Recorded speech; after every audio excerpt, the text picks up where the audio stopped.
இது serious case. அவருடைய பையன் கைது ஆனாலும் ஆகுவார் அருண் நேரு என்றெல்லாம் சொல்வார்கள். அவர் கைது செய்யணும்னா ஸ்பீக்கர் லோக்சபா ஓம் பிர்லாவுடைய பர்மிஷன் வேணும். திராவிட முன்னேற்ற கழகத்திலிருந்து ஜெகத் ரக்ஷகன், அப்புறமா நம்ம கதிரானன் போன்றவர்கள் எல்லாம் மாட்டிக்கொண்டிருக்கிறார்கள்.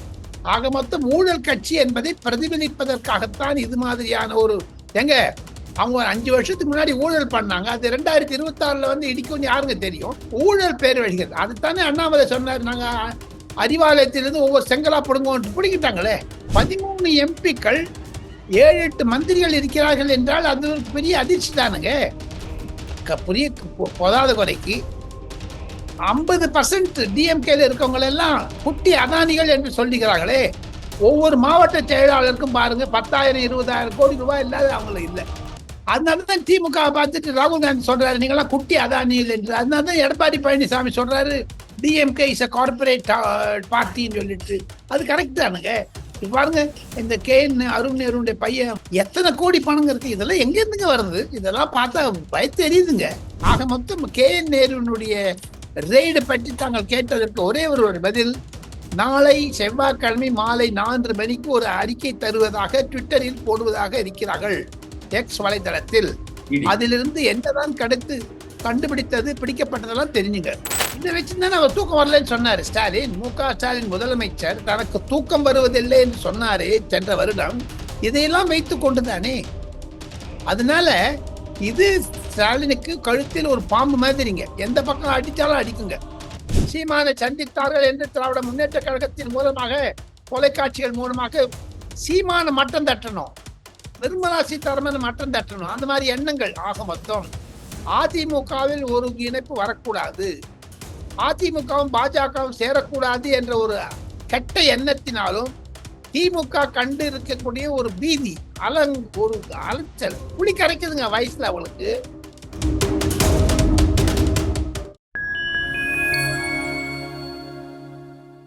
பைட்டம் மீடியா நேயர்களுக்கு வணக்கம். நான் உங்கள் சங்கீதன். நம்ம சிறப்பு நிகழ்ச்சியில் நம்மோடு இணைந்திருக்கிறார் மதிப்பிற்குரிய மூத்த பத்திரிகையாளர் மற்றும் அரசியல் விமர்சகர் திரு டெல்லி ராஜகோபாலன் அவர். வணக்கம். நமஸ்காரம். நமஸ்காரம். நமஸ்காரம். நகர்ப்புற வளர்ச்சித்துறை அமைச்சர் நேரு அவர்களுடைய வீடு மற்றும் தொடர்புடைய அலுவலகங்களில் இடி ரெய்டு நடக்குது. அதே சமயம் ஃபர்ஸ்ட் அதிகாலையில் அவருடைய சகோதரர் ரவிச்சந்திரன் தொடர்புடைய அலுவலகங்களான ட்ரூ வேல்யூ ஹோம்ஸ் மற்றும் வீடுல எல்லாம் ஈடு ரெய்டு போனுச்சு. அப்புறம் பெரம்பலூர் எம்பியும் அவருடைய மகனுமான அருண் நேரு அவர்கள் தொடர்புடைய அலுவலகங்களையும் ரெய்டு போயிட்டு இருக்கு. இந்த அமலாக்கத்துறையினர் ரெய்டு குறித்து டெல்லியில் பேசப்படுவது என்ன? ஊழல் செய்திருக்கிறார், ஊழலை கண்டுபிடிக்க வேண்டும் என்பதற்காகத்தான் இது தொடர்ந்து வரக்கூடிய செயல்.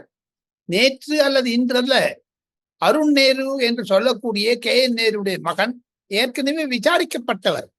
இது தொடர்ச்சி கதையெல்லாம் இருக்கத்தவிர புதிதாக வந்தது அல்ல. இருப்பினும் டெல்லியில் உள்ள என்போர்ஸ்மெண்ட் டைரக்டரேட் அலுவலகத்தில் இருக்கக்கூடிய சீனியர் அதிகாரிகள் என்னிடம் தெரிவிப்பது, நாளை அதாவது செவ்வாய்க்கிழமை மதியம் நாங்கள் ஒரு அறிக்கை கொடுக்க இருக்கிறோம், அதிலிருந்து தாங்கள் புரிந்து கொள்ளலாம் என்று மேலும் இந்த விஷயத்தை சொல்ல மறுத்து விட்டார்கள். அது என்னுடைய சோர்ஸ் சொன்னாங்க, இது சீரியஸ் கேஸு. அவருடைய பையன் கைது ஆனாலும் ஆகுவார் அருண் நேரு என்றெல்லாம் சொல்வார்கள். அவர் கைது செய்யணும்னா ஸ்பீக்கர் லோக்சபா ஓம் பிர்லாவுடைய பர்மிஷன் வேணும். அதுக்காக இவங்க என்ன பண்ணுவாங்க, வெயிட் பண்ணிட்டு ஓம் பிர்லா சொல்லிட்டு அரெஸ்ட் பண்ண ஆரம்பிச்சிருவாங்க. இதில் நடக்கக்கூடிய விஷயம் என்ன என்றால் 13 எம்பிக்கள் திராவிட முன்னேற்ற கழகத்திலிருந்து ஜெகத் ரக்ஷகன், அப்புறமா நம்ம கதிரானன் போன்றவர்கள் எல்லாம் மாட்டிக்கொண்டிருக்கிறார்கள். ஆக மொத்தம் ஊழல் கட்சி என்பதை பிரதிபலிப்பதற்காகத்தான் இது மாதிரியான ஒரு அவங்க 5 வருஷத்துக்கு முன்னாடி ஊழல் பண்ணாங்க. அது 2026 இடிக்கும்னு யாருங்க தெரியும்? ஊழல் பண்ணும்போது இனிப்பா இருக்குது, ரெய்டு நடக்கும்போது கசப்பா இருந்தா எப்படி இருக்கும்? ஆக மொத்தம் ஊழல் பேர் வழிகள் அதுதானே அண்ணாமலை சொன்னார். நாங்க அறிவாலயத்திலிருந்து ஒவ்வொரு செங்கலா பிடிங்கிட்டாங்களே. 2-3 செங்கல் விழுந்துடுச்சே. பாருங்க. அதே சமயம் அதிமுக ஆட்சி காலத்தில் பாத்தீங்கன்னா நிலப்பரிப்பு புகாரில் கைது செய்யப்பட்டு சிறையில் அடைக்கப்பட்டார். அப்போது முன்னாள் அமைச்சராக இருந்த நேரு அவர்கள். சோ அதன் பிறகு அந்த வழக்கு ஒரு பக்கம் போயிட்டு இருந்தாலும் கூட இப்போது அமலாக்கத்துறை ரேடார்ல சிக்கி இருப்பது என்பது திமுக தலைமைக்கே ஒரு அச்சத்தை இதுவும் ஏற்படுத்தி இருக்காங்க. ஆமா, கண்டிப்பா கண்டிப்பா. 13 எம்பிக்கள் 7-8 மந்திரிகள் இருக்கிறார்கள் என்றால் அது ஒரு பெரிய அதிர்ச்சி தானுங்க. புரிய போதாத குறைக்கு 50% டிஎம்கேல இருக்கவங்க எல்லாம் குட்டி அதானிகள் என்று சொல்லுகிறார்களே. ஒவ்வொரு மாவட்ட செயலாளருக்கும் பாருங்க 10,000 20,000 கோடி ரூபாய் இல்லாத அவங்களுக்கு இல்ல. ஒவ்வொரு அமைச்சர்னா 50,000 கோடி. ஒண்ணும் இல்ல. தயாநிதி மாறன் பாருங்க, மேக்னெட் ராபர்ட் முட்ராக் மாதிரி தமிழ்நாட்டுல அவ்வளவு பெரிய நெட்வொர்க் வச்சிருக்காரு. அதனாலதான் திமுக பார்த்துட்டு ராகுல் காந்தி சொல்றாரு நீங்களாம் குட்டி அதானிகள் என்று. அதனாலதான் எடப்பாடி பழனிசாமி சொல்றாரு டிஎம்கே இஸ் அ கார்பரேட் பார்ட்டின்னு சொல்லிட்டு. அது கரெக்ட் தானுங்க. இப்ப பாருங்க, இந்த KN அருண் நேருடைய பையன் நம்ம நேரு கிட்டக்க அருண் நேரு கிட்டக்க எத்தனை கோடி பணம் இருக்கு. இதெல்லாம் எங்க இருந்துங்க வருது? இதெல்லாம் பார்த்தா பயத்து எரியுதுங்க. பொதுமக்கள் இப்ப போதாத வரைக்கும் நான் ரகுபதி சட்ட அமைச்சருடைய நிருபர் கூட்டத்தை பார்த்து கொண்டிருந்தேன் தொலைக்காட்சி சற்று முன்னதாக. அவர் பேசுறதெல்லாம் பார்த்தா ஏதோ விவரங்கள் தெரிந்தும் தெரியாத மாதிரி நடிக்கிறார்களா அல்லது தெரியாமல் நடிக்கிறார்களா என்று தெரியவில்லை. அவர்கள் சொல்லுவதெல்லாம் உண்மைக்கு புறம்பானதாகவும் பொய்யாகவும் இருக்கிறது. ஊழல் பண்ணும்போது இனிப்பா இருக்குதுங்க. போலீஸ் போய் என்போர்ஸ்மெண்ட் டைரக்டர் சிபிஐ வந்தா கசப்பாயிடுது. எதுக்குங்க அது? அது என்னது அது? ஏங்க, ஒரு சன் டெலிவிஷன் என்ற நிறுவனத்திற்கு தான் அமைச்சராக இருந்த போது கம்பிகளை நீட்டினார் என்று சொல்லி கம்பி நீட்டிட்டார் அவர். எவ்வளவு பெரிய ஃப்ராட் அது, கிரிமினல் ஃப்ராட் ஆச்சு. அதான் குருமூர்த்தி சொல்றாரு. அந்த கேஸ் அப்படியே நல்ல வேலை இருக்குது. கோர்ட் எல்லாம் ஒன்றும் இது மட்டும் இன்ட்ரெஸ்டா எடுத்துக்கிறது இல்லை. ஒரு விஷயம் கோர்ட்டுக்கு போயிடுச்சுன்னா அது குறைஞ்சது 5 வருஷம் 10 வருஷம் ஆகும். ஆனா சுத்தி சுத்தி அடிக்கும். ஒரு நாள்ல ஒரு நாள் அடிச்சிடும். தயாநிதி மாறன் வாழ்க்கையிலேயே பேசுகிறாரு. மு.க. ஸ்டாலின் முதலமைச்சருடைய பதில் என்ன அதற்கு? அவங்க சன் டெலிவிஷன் வேண்டாம் என்று தானே கலைஞர் டிவின்னு ஆரம்பிச்சாங்க. அதுல தானே மாட்டினாங்க 2Gல. எத்தனையோ பிம்பங்கள் இருக்கின்றன அதில். ஆக மொத்தம் KN நேருனுடைய ரெய்டு பற்றி தாங்கள் கேட்டதற்கு ஒரே ஒரு பதில், நாளை செவ்வாய்க்கிழமை மாலை 4 மணிக்கு ஒரு அறிக்கை தருவதாக ட்விட்டரில் போடுவதாக இருக்கிறார்கள், எக்ஸ் வலைதளத்தில். அதிலிருந்து என்னதான் கண்டுபிடித்தது பிடிக்கப்பட்டதெல்லாம் தெரிஞ்சுங்க. அப்ப இடி ஒரு மிகப்பெரிய இடியை வந்து நேரு மற்றும் அவர் குடும்பத்தின் மீது இறக்குதா? நேரு பிளஸ் 12, நேரு தவிர 12 பேர், மொத்தம் 13 பேர் இருக்காங்க. 2வது தமிழக அமைச்சரவையில் வந்து பாத்தீங்கன்னா 4வது இடத்துல வந்து இருக்கிறாரு அமைச்சர் நேரு அவர்கள். திமுகவில் முதன்மை செயலராக வந்து இருக்கிறாரு. சோ இதெல்லாமே பார்க்கும்போது இந்த ரேடாரில் அவர் சிக்கியிருப்பதை ஸ்டாலின் எப்படி பாப்பாரு? அவர் என்ன மாதிரி கலந்து ஆலோசிப்பாரு நினைக்கிறீங்க? இதை வச்சுதானே அவர் தூக்கம் வரலன்னு சொன்னாரு ஸ்டாலின். மு.க. ஸ்டாலின் முதலமைச்சர் தனக்கு தூக்கம் வருவதில்லை என்று சொன்னாரே சென்ற வருடம். இதையெல்லாம் வைத்துக் கொண்டுதானே. அதனால இது ஸ்டாலினுக்கு கழுத்தில் ஒரு பாம்பு மாதிரிங்க. எந்த பக்கம் அடிச்சாலும் அடிக்குங்க. இவங்க அவர் கழுத்துல பாம்பை சுத்தி விட்டாங்க. தேர்தல் வர வர திமுக செய்த கலேவரங்கள், திமுக செய்த ஊழல்கள் அனைத்தும் வெளிச்சத்திற்கு கொண்டு வரப்படும். ஆனா பாஜக ஆளக்கூடிய மாநிலங்கள்ல வந்து பாத்தீங்கன்னா ஊழலே நடக்கலையா? அங்க வந்து இந்த இடி, ஐடி, சிபிஐ எல்லாமே வந்து சும்மாதான் இருக்கு. குறிப்பா எதிர்க்கட்சிகள் ஆளக்கூடிய மாநிலங்களை தான் வந்து டார்கெட் பண்ணி திட்டமிட்டு பழி வாங்குறாங்க அப்படிங்கிற இதுல வந்து பல குற்றச்சாட்டுகள் வந்து முன்வைக்கப்படுது. குற்றச்சாட்டுகள் இருக்கத்தான் செய்கிறது. அவர் சொல்வதில் நியாயம் இருக்கிறது, யாரும் இல்லை என்று சொல்லவில்லை. இவெல்லாம் குற்றச்சாட்டு வச்சு கொண்டு வந்தாங்க. ரஃபேல் சொன்னாரு ராகுல் காந்தி, என்னாச்சு? பெகாசிஸ் சொன்னாரு, என்னாச்சு? சுப்ரீம் கோர்ட்ல போய் மன்னிப்பு கேட்டாரா இல்லையா ராகுல் காந்தி? ஆக மொத்தம் நரேந்திர மோடி அரசாங்கத்தில் ஊழல் இருக்கிறதா? தமிழகத்தில் அமைச்சர்கள் 13 பேர் ஊழல் அண்ணாமலை சொல்றாரு. நரேந்திர மோடி அரசாங்கத்திற்கு திமுக சொல்ல வேண்டியது தானுங்க. எங்க கனிமொழி 2Gல ஜெயில் ஆனவங்க திருப்பி கேஸ் போட்டிருக்காங்க. திருப்பி கேஸ் வருது அதுல. ஆக மொத்தம் ஒரு நாள்ல ஒண்ணு அவங்களும் ஜெயிலுக்கு போவாங்க. போகாதிருக்க முடியாது. ஆக மொத்தம் பாஜக இந்த ஆளக்கூடிய மாநிலங்களில் சிபிஐ ரெய்டு இல்லைன்னு சொல்லிட்டு தவறான கருத்து. எல்லாத்தையும் இவங்க அதிகமா ஊழல் பண்ணியிருக்காங்க, மறைப்பதற்காக இதெல்லாம் சொல்றாங்க. டீலிமிட்டேஷன், ரூபாய், ஹிந்தி இதெல்லாம் வருது. காரணம் அதானே. இப்ப எங்க எல்லாம் நின்று போச்சு?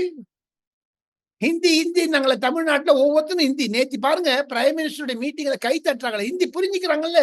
ராமேஸ்வரத்துல ஹிந்திக்காரங்களாம் கை தட்டுறாங்களே. அப்ப திமுகவுக்கு எதிராக தானே இருக்குது. அது எதுக்குங்க ஹிந்திக்காரங்க நல்லா புரிஞ்சிருக்கிறாங்க. தமிழாக்கம் இருந்தாலும் நரேந்திர மோடி அவர்கள் பேசும் பொழுதே பலத்த கைத்தட்டல் வந்தது. அந்த விஷயத்தை பார்த்தால் தங்கம் தென்னரசு அவர்களும் ராஜ கண்ணப்பன் அவர்களும் எப்பொழுது பிரதமர் நரேந்திர மோடி அவர்கள் மு.க. ஸ்டாலினை பற்றி மறைமுகமாக கூறி அழுது கொண்டே இருக்கிறார் சொன்னபோது அவர் வாக் அவுட் பண்ணியிருக்கணும். அந்த 2 பேரும் ஏன் வாக் அவுட் பண்ணாத இருந்தாங்க? ஒத்துனாங்களா அப்ப அத? எதிர்ப்பு தெரிவிச்சாங்களா? ஸ்டாலின் தான் வந்து சென்னையில் நடந்த சதுரங்க போட்டி கூட்டத்தில் 2 பேரும் சரமாரியாக இருவரும் குற்றங்களை சாட்டிக் கொண்டார்களே. நேற்றையும் ஒண்ணுமே சொல்லல. ஆக மொத்தம் திராவிட முன்னேற்ற கழகம் என்பது மிக மிக இன்னலான ஒரு தர்ம சங்கடத்தில் மாட்டிக்கொண்டிருக்கிறது. போக போக நாட்களில் கண்டிப்பாக ஒரு பிரச்சனைக்கு முடிவு வரும் என்று தான் நினைக்கிறார்கள் பொதுமக்கள். திராவிட முன்னேற்ற கழக அரசாங்கத்தின் மீது வெறுப்பில் இருக்கிறார்கள், அதிருப்தியில் இருக்கிறார்கள். விலைவாசி தவிர மின்கட்டணம் போல ரிஜிஸ்ட்ரேஷன், எனக்கு தெரிஞ்ச ஒரு ரிலேட்டிவ் நேற்று ஒருத்தர் போயிட்டு வந்தாங்க ரிஜிஸ்ட்ரேஷனுக்கு. அவ்வளவு பணம் பண்ணிட்டு இருக்காங்க. அதாவது ரிஜிஸ்ட்ரேஷன் அவ்வளோ ஊழலை தவிர அரசாங்கமே கொள்ளையடிக்கிறது. அதுதான் இப்ப டாஸ்மாக் கடையில பாருங்க, செந்தில் பாலாஜி பண்ணி எவ்வளவு ஒரு பாட்டில் 10 ரூபான்னு வாங்குறாங்க. ஊழல் அது. இல்ல இப்ப எங்கேயுமே அதிகம் வாங்கப்படல அப்படிங்கிற ரீதியில வந்து தமிழ்நாடு சார்பில் சொல்லப்படுது. உண்மைதான். போக போக பாருங்க. இன்னும் எல்லாமே பார்க்கலாமே. போக போக பார்த்துட்டே இருக்கு. இப்பதானே இப்போ நேத்து பிரைம் மினிஸ்டர் வந்துட்டு போனாரு. அமித்ஷா கூடிய விரைவில் வர இருக்கிறார். ஒவ்வொரு மாசத்துக்கு 2, 3 தடவை வந்தாங்கன்னாலே திமுகவினுடைய அம்பலங்கள்லாம் தண்டவாளங்கள்லாம் வண்டவாளம் தண்டவாளத்துல ஓடும். தமிழக சட்டப்பேரவையில் இன்று கடும் அமளி வந்து ஏற்பட்டிருக்கிறது. குறிப்பாக அதிமுக எம்எல்ஏக்கள் கருப்பு பேட்ச் அணிந்து டாஸ்மாக் ஊழல் தொடர்பாக விசாரிக்க கோரி அந்த தியாகி யார் அப்படிங்கிற ரீதியில ஒரு ஹேஷ்டாக் எல்லாம் போட்டு கருப்பு பேட்ச் அணிஞ்சு வந்திருக்காங்க.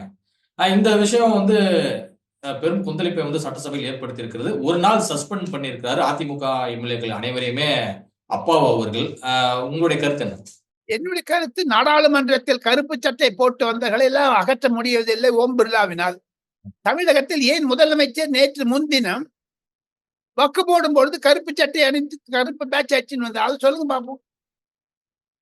கருப்பு என்பது திராவிட முன்னேற்ற கழகத்தில் இருக்கக்கூடிய கொடியினுடைய கலர் தானுங்க. புதுசா ஒண்ணு போட்டுட்டு வரலையே.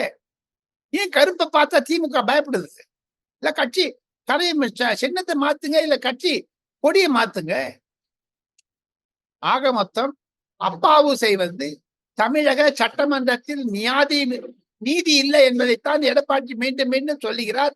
அதற்கு பலத்த எதிர்ப்பு ஆதரவும் இருக்கிறது. எடப்பாடி பழனிசாமிக்கு நேற்று கிடைத்த மரியாதையும் சரி, இன்று சட்டசபையில் எடுத்த எதிர்ப்பும் சரி, கண்டிப்பாக எடப்பாடி பழனிசாமியுடைய நிலைமையை வெளிப்படுத்துகிறது என்று தான் கூற முடியும். இப்ப தொடர்ந்து பல அமைச்சர்கள் வந்து இந்த இடி ரேடார், ஐடி ரேடார்ல சிக்கி இருப்பதை கொண்டு திமுக தலைமை அடுத்த கட்ட நடவடிக்கையாக என்ன எடுக்கும்னு நினைக்கிறீங்க? சட்டமன்றத்தில் இருந்து நீதிமன்றத்திற்கு போவார்கள். வரக்கூடிய தேர்தலில் கண்டிப்பாக இப்ப ஒரு ஓட்டுக்கு 2000 ரூபாய் கொடுக்கறது 5000 ரூபாய் ஆக்கிட்டு ஓட்டுல ஜெயிக்கலாம்னு நினைப்பாங்க. இருப்பினும் பொதுமக்கள் பணத்தை வாங்கி கொண்டு திராவிட முன்னேற்ற கழக அரசாங்கத்திற்கு எதிராகத்தான் வாக்களிப்பார்கள். அவ்வளவு நிலை மோசமாக இருக்கிறது. போதைப் பொருள்கள், தெருவில் சாராய பொருள்கள், வீட்டுக்கு வீடு சாராயம், எங்க பார்த்தாலும் சாராயம், எந்த கட்சியா இருந்தாலும் சாராயம். என்னங்க இது? தமிழ்நாட்டுல சிறு மாணவர்கள், ஸ்கூல்ல போற மாணவர்களுக்கெல்லாம் சாக்லேட் மூலமா கொடுத்து போதைப் பொருட்கள் கொடுத்து படிப்பு என்னமோ பேசுறாரு இவர் வந்து மு.க.ஸ்டாலின். எவ்வளவு கனிமொழி சொன்னாங்களே, அதிமுக ஆட்சியில் விதவைகள் அதிகமாகிட்டாங்க. இப்ப பாருங்க, அதே மாதிரி கணவனை இழந்தவர்கள், பெண்மணிகள் கண்டிப்பாக திமுகவிற்கு எதிராக வாக்களிப்பார்கள். கூட்டணி கண்டிப்பாக தோற்றுவிடும் என்று தான் பொது கருத்து கணிப்பு தெரிவிக்கிறது.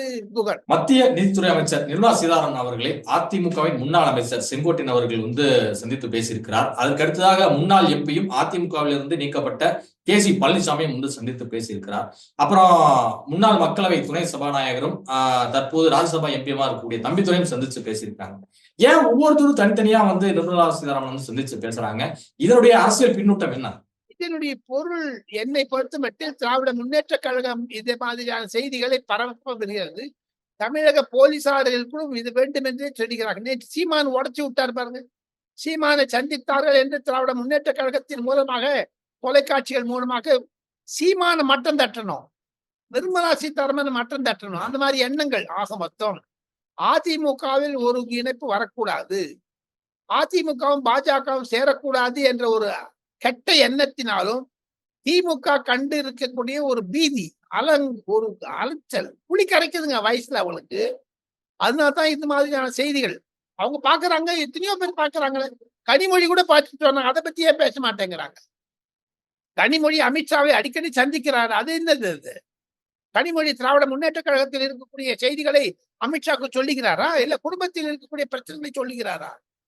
ஆக மொத்தம் நிர்மலா சீதாராமன் தேசிய பழனிசாமி சந்தித்தது, செங்கோட்டையன் சந்தித்ததெல்லாம் எடப்பாடி பழனிசாமிக்கு விரோதமாக சித்தரிக்க வேண்டும் என்பதைத்தான் தமிழக போலீசாரும் தமிழக திராவிட முன்னேற்ற கழகம் செய்கிறது என்று சில பாஜக தலைவர்கள் என்னிடம் சொல்லுகிறார்கள். தமிழகத்திலிருந்தும் சரி, டெல்லியில் இருக்கக்கூடியவர்களும் சரி. ஆனா செங்கோட்டையன் நிர்மலாவை சந்தித்தது குறித்து செய்தியாளர்கள் முன்னாள் அமைச்சர் வைகை செல்வன் கேள்வியா கேட்கும் போது அவர் என்ன சொல்றாரு அப்படின்னா, செங்கோட்டையன் ஒரு செல்லா காசா தான் அவர் இருக்கிறாரு, அவர் மீது நிச்சயமாக இபிஎஸ் அவர்கள் நடவடிக்கை எடுப்பார் அப்படிங்கிறதுல குறிப்பிட்டு இருக்கிறாரு.